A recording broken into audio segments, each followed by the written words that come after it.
माझे नाव प्रसाद आहे. माझा जन्म मुंबईमध्ये झाला. मी एका श्रीमंत आणि इज्जतदार घरातून आहे आणि माझ्या पत्नीचे नाव ऐश्वर्या आहे. माझ्या पत्नीचा आणि माझा संबंध त्या ठिकाणचा आहे जिथे बरेचदा सभ्य लोकांना जायला आवडत नाही. पण याचा अर्थ असा नाही की मी सभ्य माणूस नाही. मी माझ्या चांगल्या मनामुळे एक गोष्ट केली की एका व्यक्तीला पापाच्या जीवनातून बाहेर काढून इज्जत दिली. झालं असं की एकदा माझ्या काही मित्रांनी आग्रह धरला आणि मला मुंबईच्या त्या रस्त्यांवर नेले जिथे प्रत्येक कानाकोपऱ्यात सौंदर्य पसरले होते. तिथे एक अतिशय सुंदर स्त्री होती. तिचं नाव ऐश्वर्या होते. ती कोठ्यावर नाचत असताना माझं लक्ष तिच्याकडं गेलं.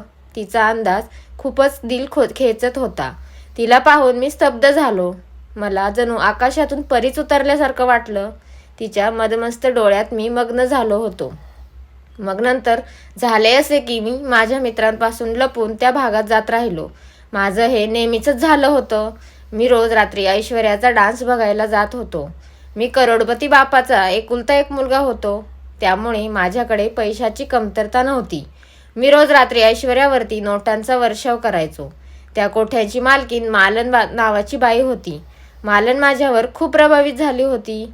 एके दिवशी दुपारी 2 वाजता मी कोठ्यावर गेलो आणि मालनला विनंती केली की ऐश्वर्या आणि माझी भेट करून दे. मी मालनसमोर नोटांची गड्डी ठेवली. ते बघून ती खूप खुश झाली. म्हणाली की मी लगेच तुमची आणि ऐश्वर्याची भेट घालून देते. थोड्या वेळाने ऐश्वर्या तिथे आली. सजली सवरलेली ती सरळ माझ्या मनात भिडली. मी बराच वेळ तिथे बसून होतो आणि ऐश्वर्याच्या इकडच्या तिकडच्या गोष्टी बोलत राहिलो. ती एक हुशार आणि समजूतदार मुलगी होती. तिचे बोलणे खूप खोलवर जाणवत होते. तिच्या सहवासात कोणीच कंटाळत नव्हतं. आता मी माझा नियम बनवला होता की मी ऐश्वर्याला रोज दुपारी 2 वाजता भेटायचो. ती आणि मी खूप चांगले मित्र झालो होतो. माझे मन साक्ष देत होते की माझ्या मनात मैत्रीपेक्षाही काहीतरी जास्त आहे. मग एके दिवशी मी ऐश्वर्याकडे माझे प्रेम व्यक्त केले तर तिने मला होकारार्थी उत्तर दिले. मी ऐश्वर्याला हा डान्स वगैरे सोडून द्यायला सांगितले. या गोष्टीवर भावुक होऊन रडायला लागली. ती म्हणाली की इथल्या प्रत्येक मुलीची हीच इच्छा आहे की तिने हे पापी जीवन सोडून स्वतःचे घर स्थापन करावे. पण आमच्यासारख्या मुलींची सहसा कोणी लग्न करत नाही. पण आम्हाला तर आमचे पोट भरावेच लागणार ना. आम्ही लाचार आहोत आणि आम्ही हे सर्व मजबुरीमुळे करत आहोत. मी तिला सांगितले की मला तुझ्याशी लग्न करायचे आहे. ती खूप खुश झाली आणि रडू लागली. तू मला इथून लग्न करून घेऊन गेलास तर मी तुझी बायको नाही, आयुष्यभर तुझी मोलकरीण बनून राहील. तू सांगशील तसं मी करील. मी हसायला लागलो. मी आणि ऐश्वर्या या नात्याने खूप खुश होतो. पण पुढचा मार्ग खूप कठीण होता. मालनला मधूसारख्या हिऱ्याला जाऊ द्यायचे नव्हते. तर दुसरीकडे माझ्या आईवडिलांना नाचणाऱ्या बाईला आपली सून बनवायची नव्हते. मी मालनच्या समोर 15 लाखाचा चेक ठेवला आणि तिचं तोंड बंद केलं. मी ऐश्वर्याशी लग्न केले आणि तिला घेऊन एका अपार्टमेंटमध्ये राहायला गेलो. मला वाटले की काही काळानंतर मी ऐश्वर्याची माझ्या आईवडिलांची भेट करून देईल. एकदा मी ऐश्वर्याशी लग्न केले की माझ्या पालकांनाही माझा निर्णय स्वीकारावाच लागेल. कारण मी त्यांचा एकुलता एक मुलगा आहे. ते माझ्यावर खूप प्रेम करायचे आणि ऐश्वर्याने एका अपार्टमेंटमध्ये आमच्या नवीन आयुष्याची सुरुवात केली होती. आम्ही दोघे एकमेकांसोबत खूप आनंदी होतो. आमचे आयुष्य खूप चांगले चालले होते. पण नंतर असे झाले ज्यांचा मी विचारही केला नव्हता. मी ऑफिसमध्ये होतो. ऐश्वर्याने मला फोन करून मार्केटला जाण्याची परवानगी मागितली. ती मार्केटला गेली पण ती परत आलीच नाही. मला खूप चिंता वाटत होती. ती कुठे गेली? पण नंतर काही वेळाने मला हॉस्पिटलमधून फोन आला. मला सांगण्यात आले की तुमच्या पत्नीचा अपघात झाला आहे. हे ऐकून धक्काच बसला आणि मी ताबडतोब हॉस्पिटलमध्ये पोहोचलो. एका डॉक्टरने माझ्या पत्नीला तपासले आणि सांगितले, मला माफ करा, तुमची पत्नी आता कोमात गेली आहे. काही माहीत नाही तिला शुद्ध कधी येईल. हे ऐकून मी खूप रडलो. हे सर्व इतके अचानक घडले की मला सावरण्याची संधीच मिळाली नाही. हॉस्पिटलच्या बेंचवर बसून मी बराच वेळ रडत राहिलो. माझ्या आयुष्यातला कोणाला कोणाची तरी नजर लागली होती. मी नुकतेच माझे नवीन आयुष्य सुरू केले होते, पण मला इतकेच दुःख झाले होते की मी दिवसभर रडत बसायचो. माझी प्रकृती सुधारली नाही. तेव्हा मी माझ्या गावी माझ्या आईवडिलांकडे गेलो. माझे वडील मोठे जमीनदार होते. मी परत गेल्यावर माझे आईवडील खूप आनंदित झाले. माझे वडील म्हणाले, बेटा तू आलास, आता मला बरं वाटतंय. आता तू या जमिनीची काळजी घे. या जमिनीची काळजी घेण्याइतकी माझी जुनी हाडे आता मजबूत राहिली नाहीत. मी माझ्या वडिलांना मिठी मारली आणि रडू लागलो. मी माझ्या आईवडिलांना सांगितले की मी ऐश्वर्याशी गुपचूप लग्न केले आहे. आमच्या लग्नाला 2 महिने झाले होते की तिचा अपघात झाला आणि ती कोमात आहे. मी माझ्या वडिलांना माझी परिस्थिती सांगितली. मी ऐश्वर्याला हॉस्पिटलमध्ये एकटे सोडून शकत नाही. मी त्यांना ऐश्वर्याच्या तब्येतीसाठी देवाकडे प्रार्थना करण्यास सांगितले आणि त्यांना वचन दिले, ती बरी झाल्यावर मी गावी परत येईल. माझ्या आईबाबांनी यावर होकार दिला आणि मग मी परत शहरात आलो. मी रोज हॉस्पिटलमध्ये तासनतास बसून असायचो, पण मला डॉक्टर म्हणायचे की आम्ही रुग्णाच्या जवळ फार काळ कोणाला सोडू शकत नाही. डॉक्टर रोज फक्त 10 मिनिटे ऐश्वर्याकडे जाऊ द्यायचे. मी डॉक्टरांना तिच्याकडे जाण्यासाठी विनंती करत असायचो. मला परवानगी मिळताच मी रडत रडत तिला म्हणायचो, ऐश्वर्या तू बरी का होत नाहीस? प्रिये लवकर बरी हो, मी तुझ्याशिवाय राहू शकत नाही. मला असे वाटले की ती माझे ऐकेल आणि बरी होईल. मी तिला एवढंच म्हणायचो, ऐश्वर्या लवकर बरी हो. आईबाबांनाही मनवलं आहे, पण ती उठली नाही आणि बोललीही नाही. आज मी तिला भेटायला गेलो तेव्हा पाहिलं की तिने हॉस्पिटलचा गणवेश घातलेला नव्हता. मी एका नर्सला विचारले की असे का आहे? ती म्हणाली, पेशंट हॉस्पिटलच्या गणवेशाने कंटाळतात, त्यामुळे आता आम्ही तुमच्या बायकोचे कपडे रोज बदलून जेणेकरून ती लवकर तिच्या आयुष्यात परत येईल. मला या गोष्टी समजल्या नाहीत, म्हणून मी शांतपणे परत निघून यायचो. पण मी एक गोष्ट नोट केली आहे, ऐश्वर्याचे कपडे रोज बदलले जात आहेत आणि जे काही कपडे ती घालायची ते सामान्य कपडे नव्हते, ते सगळे खूप महागडे कपडे होते. मी हे अजिबात समजू शकलो नव्हतो की हॉस्पिटलचे कर्मचारी स्वतःहून कपडे शिवून पेशंटला असे घालत असतील आणि तेही एवढे महाग. मग मी पाहिले की ऐश्वर्याच्या चेहऱ्यावरही पुसलेल्या मेकअपच्या खुणा होत्या. पण खूप ऐश्वर्य वाटले की नर्सला विचारले, तुम्ही लोक कपडे बदलता ते मी समजू शकतो, पण चेहऱ्यावरच्या मेकअपच्या या पुसलेल्या खुणा कुठून येतात? हे सगळं काय आहे? माझ्या प्रश्नांनी नर्स घाबरली होती. मला ऐश्वर्याची खूप चिंता वाटत होती की तिच्यासमोर काहीतरी चुकीचं होतंय. म्हणून मी विचार केला की त्या हॉस्पिटलची वास्तविकता जाणून घेईन. मी त्या हॉस्पिटलबद्दल खूप ठिकाणी विचारपूस केली, पण सर्व बाजूंनी खूप चांगली उत्तरे मिळाली. पण मग माझ्या बायकोसोबत काय होत आहे? मी संध्याकाळी तिला भेटायला जायचो तेव्हा ती आराम करत असायची आणि तिच्या चेहऱ्यावर मेकअप नसायचा. पण सकाळी ऑफिसला जाण्याआधी तिला भेटायला गेलो की तेव्हा तिचे कपडे बदललेले असायचे आणि तिच्या चेहऱ्यावर मेकअपच्या खुणा असायच्या. आता मी ठरवले होते की मी रात्री घरी जाणार नाही आणि बघेन हा सर्व काय प्रकार आहे ते. मी रात्रभर बाहेर खुर्चीवर बसून राहिलो कारण डॉक्टरांनी मला ऐश्वर्याकडे जाऊ दिले नाही. मी रात्रभर हेरगिरी करण्यात घालवली, पण काहीही संशयास्पद घडले नाही. एक नर्स रात्री 3 ते 4 वेळा सर्व पेशंट तपासायची. ते ऐश्वर्याला पण चेक करायची, त्यामुळे मला बरं वाटायचे.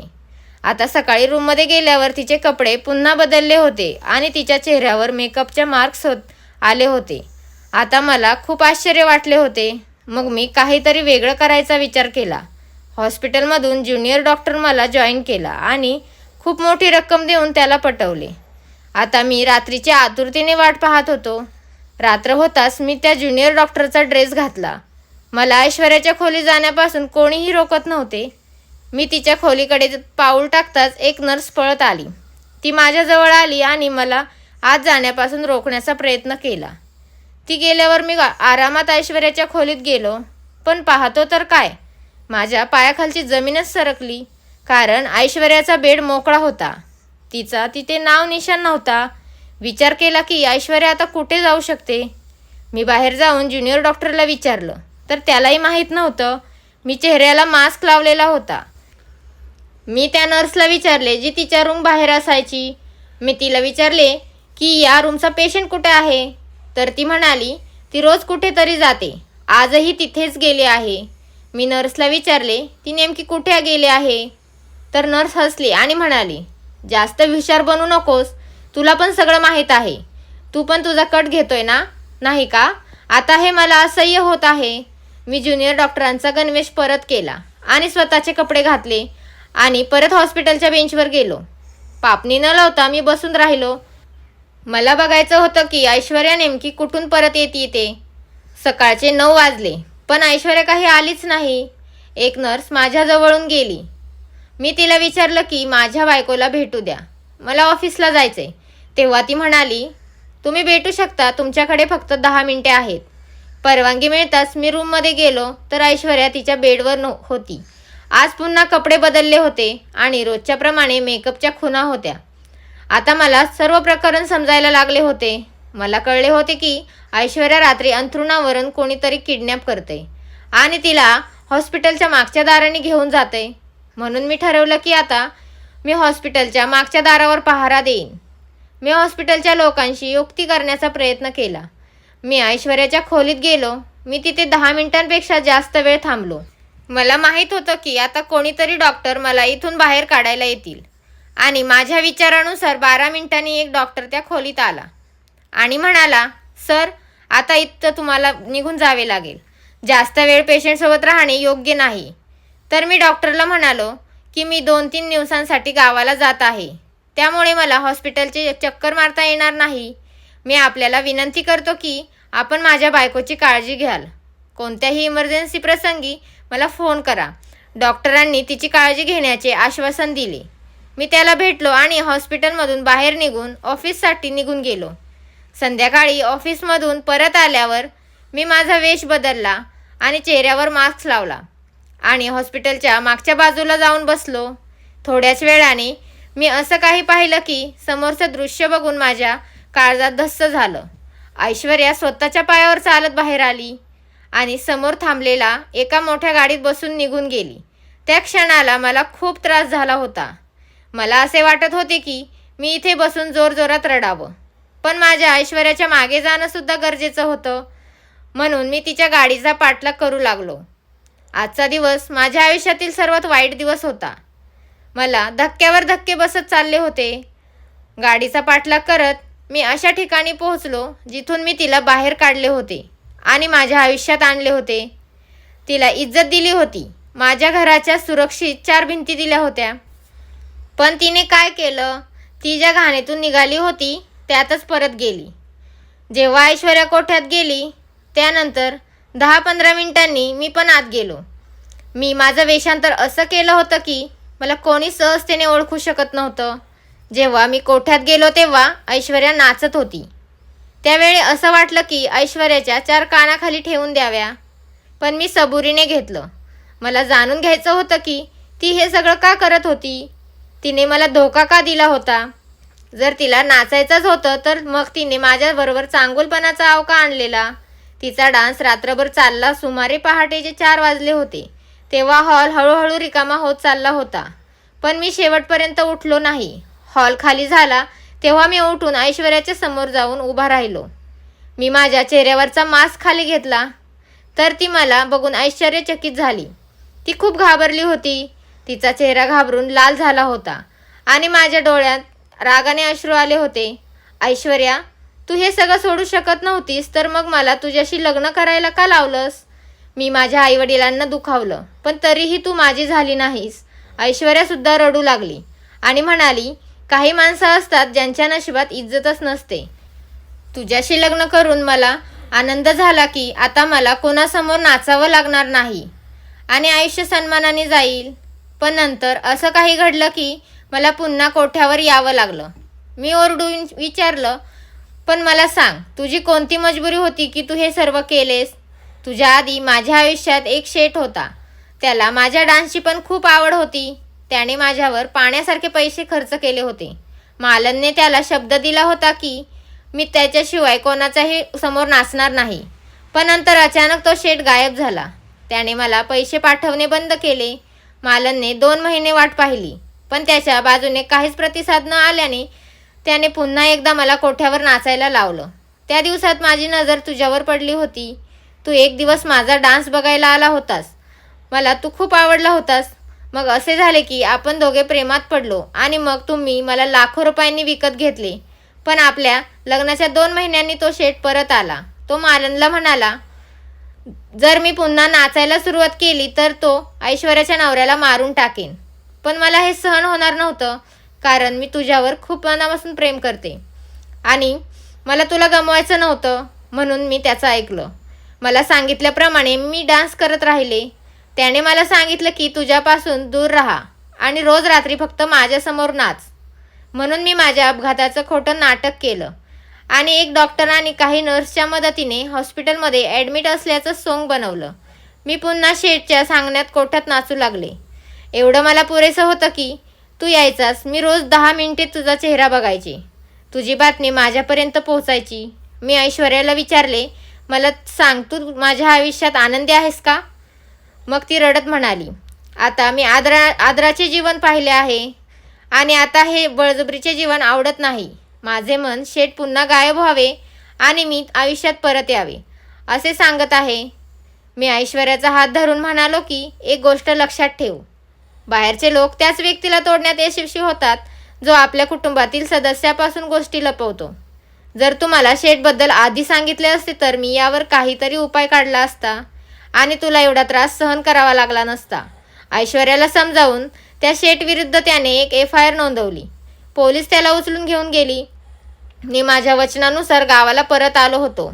आईवडिलांनी पण खुल्या मनाने ऐश्वर्याला सून म्हणून स्वीकारलं होतं आणि ऐश्वर्या ही गावातील वातावरणात रुळली होती. मी इथून मागे जे झाले सर्व विसरून ऐश्वर्या आणि माझं आयुष्य पुन्हा एकदा योग्य मार्गावर आणून नवीन आयुष्य सुरू केलं. धन्यवाद.